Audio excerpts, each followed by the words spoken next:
अस्सलाम वालेकुम।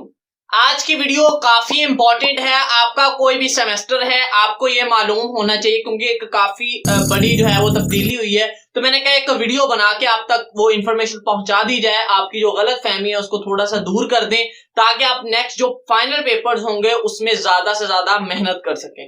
तो हेलो दोस्तों, माय नेम इज दिशान हुसैन और आप देख रहे हैं आपका प्यारा लवली और सुंदर सा चैनल केमिस्ट्री टाइगर्स। अगर आपने अभी तक हमारा चैनल सब्सक्राइब नहीं किया हुआ तो भाई चैनल को जरूर सब्सक्राइब कर लें ताकि जितनी भी लेटेस्ट न्यूज आए this university Faisalabad main campus, सब कैंपस और एफिलिएटेड कॉलेज की वो आप तक पहुंचती रहे। तो स्टार्ट करते हैं।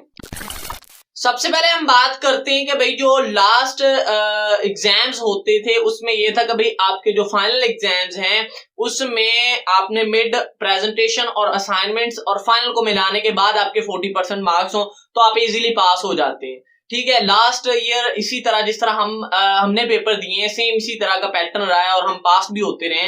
सही है, लेकिन इस दफा जो है वो कुछ चेंजिंग हुई है। उसके मुताबिक जो है वो आपने अब अगर आपका प्रैक्टिकल है या नहीं है, दो कैटेगरीज हैं, ऐसे स्टूडेंट जिनके पेपर्स में प्रैक्टिकल हैं, ठीक है, और ऐसे स्टूडेंट जिनके प्रैक्टिकल्स नहीं हैं। उन दोनों का पेपर जो है वो दोनों का 100 नंबर का पेपर आता है। ठीक है, प्रैक्टिकल है या नहीं है, दोनों का पेपर फाइनल जो है वो 100 नंबर का आता है। सही है, तो अब जी जो आपका 100 नंबर का पेपर है उसमें आपको 40 नंबर लेना लाजमी है। ठीक है, आपका 2 क्रेडिट आवर का पेपर है, आपका 3 क्रेडिट आवर का पेपर है, आपका 4 क्रेडिट आवर का पेपर है, आपका 1 क्रेडिट आवर का पेपर है। तो आपको जो है 100 नंबर से 40 नंबर लेना लाजमी है। अगर आप 40 से कम लेते हैं तो आप फेल हैं। ठीक है, इसी तरह जो है अगर किसी बंदे का प्रैक्टिकल है तो अगर वो 1 क्रेडिट आवर का है तो भाई उसमें उसको 8 नंबर लेना बहुत जरूरी है, यानी 20 में से 8 नंबर लेना बहुत जरूरी है। अगर 8 से कम होंगे तो वो फेल कंसीडर होगा। दूसरी जी, अगर किसी बंदे का 2 क्रेडिट आवर का पेपर है प्रैक्टिकल का तो फिर उसको 16 नंबर लेना लाजमी है। अगर 16 से 15 भी आ गए तो वो फेल है।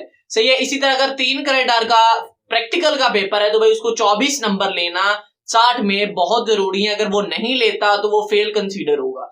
ठीक है, दूसरी बात ये कि भाई अगर एक बंदा 100 में से 40 नंबर थ्योरी वाले पेपर में ले लेता है लेकिन प्रैक्टिकल में फेल है, उसके कम आ जाते हैं नंबर, तो वो फेल ही कंसीडर होगा, वो पास नहीं होगा। सही है, यानी प्रैक्टिकल और थ्योरी दोनों में पास होना लाजमी है। अगर आप प्रैक्टिकल में पास हो जाते हैं तो थ्योरी में फेल हैं तब भी फेल हैं, अगर आप थ्योरी में पास हैं प्रैक्टिकल में फेल हैं तब भी फेल हैं, यानी दोनों में आपको पास होना लाजमी है। ये आपकी पॉलिसी है। सही है, सो अल्लाह पाक जो है आपको ज्यादा से ज्यादा मेहनत करने की तौफीक दे। ठीक है, ज्यादा से ज्यादा मेहनत करें ताकि आप नेक्स्ट जो फाइनल एग्जाम्स होंगे, ठीक है, उसमें अच्छे से अच्छे मार्क्स ले सके। दूसरा जो इंपॉर्टेंट सवाल आप ये पूछते हैं कि भाई हम क्या फेल हो सकते हैं या नहीं होते, या क्या सप्लीज आ जाती हैं या नहीं आ जाती। ठीक है, तो बहुत इंपॉर्टेंट, यहाँ पे भी 2 कैटेगरीज बनती हैं, प्राइवेट एफिलिएटेड कॉलेज और गवर्नमेंट एफिलिएटेड कॉलेज वाले स्टूडेंट्स। अच्छा, गवर्नमेंट एफिलिएटेड कॉलेज वाले स्टूडेंट्स की सप्लीज बहुत कम आती हैं, बहुत कम। उसकी वजह ये है कि भाई उनके टीचर्स पेपर चेक करते हैं, उनके अटेंडेंस की वजह से आ सकती है, या कोई बदतमीजी की वजह से, या बंदे ने बिल्कुल पेपर ही लिखा ही कुछ नहीं है तब आ सकती है सप्ली। ठीक है, लेकिन प्राइवेट एफिलिएटेड कॉलेज के पेपर जिस यूनिवर्सिटी खुद चेक करती है, टीचर्स हायर होते हैं, वहां पे चेक होते हैं, तो वहां पे चांसेस बहुत ज्यादा बढ़ जाते हैं सप्लीज के। तो भाई आप फेल भी हो सकते हैं। जब आप फेल हो जाएंगे तो नेक्स्ट जो है वो आपको दोबारा पेपर देने होंगे। नेक्स्ट जब वो सेमेस्टर आपके जो जूनियर्स उस सेमेस्टर में आएंगे तब आपने वो पेपर दोबारा देने होंगे।